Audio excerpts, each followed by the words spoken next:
من رسل الله ونتعلم. سيكون حديثي عن لوط صلى الله عليه وسلم. قد آمن بخليل الله ثم استأذن منه وهاجر، واستوطن بلدا قد كانت بلدة كل شقي فاجر. جاءوا بفواحش ومعاص وذنوب ليس لها حد، وارتكبوا فحشا وكبائر لم يسبقهم فيها أحد.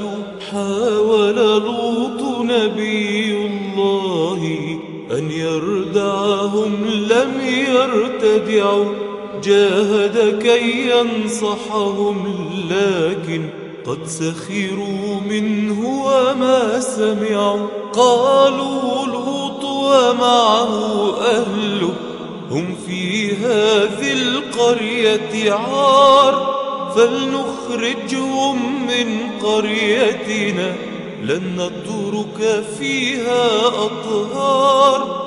قد خسف الله بقريتهم وأتاهم مطر من نار، ونجا منها من قد آمن، قد أهلك كل الكفار. سنة ربي في من